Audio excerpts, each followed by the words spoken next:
And I've had young men who come in and ask and want circumcision. Yeah. Actually had a I think an 18, 19-year-old who wanted to make an appointment with the urologist for a vasectomy.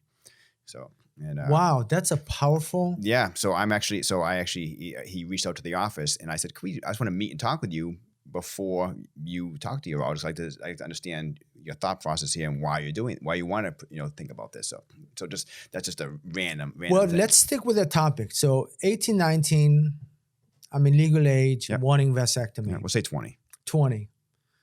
I mean, I have had not a huge number, but probably dozen women in their 20s who asked to have a surgery because they did not want to get pregnant. Mm-hmm. And the reason I bring this up is because these women, they had a hard time finding GYN surgeon. Mm. It's because I mean, if you're old enough, right, I think you should have that option. It's a very responsible option. And in a way, if they change their mind later, they can still get pregnant, right? Mm-hmm. But at that time, it could be because maybe a medical reason they cannot be on any medical contraception. Mm-hmm. But I find these young women, all of them, I think they were all highly educated, very well spoken, and they said, "Sean, I don't ever want to be a mother. Mm-hmm. Can you do this surgery for me? Because I think you're my third or fourth GYN surgeon, and others have turned me down."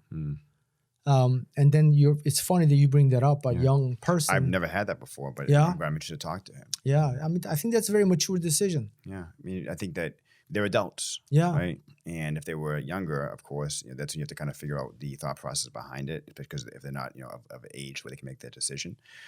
But what is a 20-year-old versus a 17-year-old? But I think that they have the ability to make that decision. That's a powerful decision. And what you said, like I'm not all about. One thing about me is that I'm not crazy about things that are final, like finality, right? Yeah. So once it happens, you can't reverse it or change it. It's gone. It's tough, right? Death, right? It's done. Gone. What, vasectomy? No, death. Oh, okay. Death done. Death gone. done. Yeah, gone. Let's not compare death to vasectomy. But for some, yeah, it is. But so when something happens and you can't reverse it, depending on why you did it, whatnot, so hopefully it's a good decision. And I think all these procedures have a lot of value. But I think, like you said, it could be a very mature decision. It has to be well thought out. I mean, for both, we are deviating from our original topic, but both for men and women, these procedures are, in a way, we counsel them as if they are permanent, but they're not.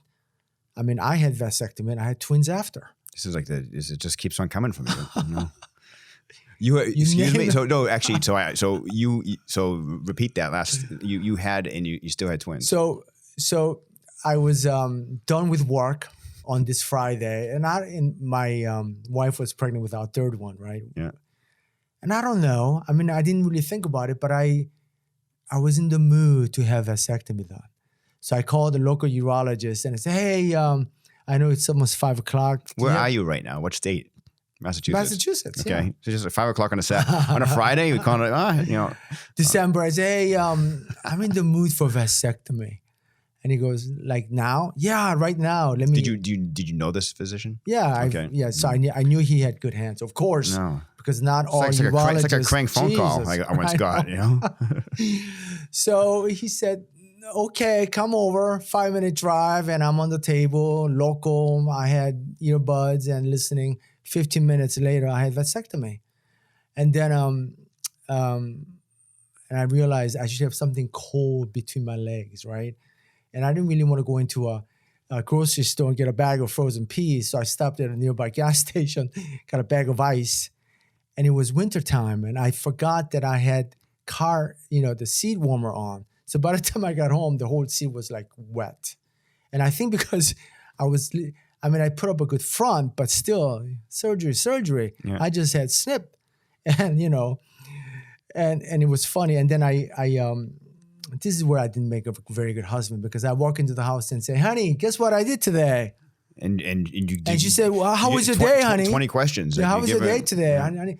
I had a vasectomy. And I remember there was like some little silent pause before she said, "What?" "Oh yeah, we weren't going to have any more kids anyway. So I just did it. Saved your trouble." So I'm going to treat me like a king for the next few days, which she did. And I was back to work Monday. But fast forward later. No. Listen, I want to rewind. So what was the time frame between you walking out of the office, singing your song about vasectomies, to the time you actually were done with the procedure? I mean, actual procedure, I think like 15, 20 minutes. That's very spontaneous. Yeah. I'm actually surprised your urologist didn't give you a cold beer to put between your legs after that procedure. I know. mean, you just called him up on a Friday. But we might want to call this these shows, but we digress. I mean, that's a great story. So I tell patients, vasectomy as a procedure is simpler, less risk of complication, and reversible rate is higher than the female procedure. Especially now we do, in the past where we used to put either plastic clip, metal clip, or burn the middle of fallopian tube. Yep. That fallopian tube, that bridge between the uterus or the sperms and the ovary for fertilization to take place.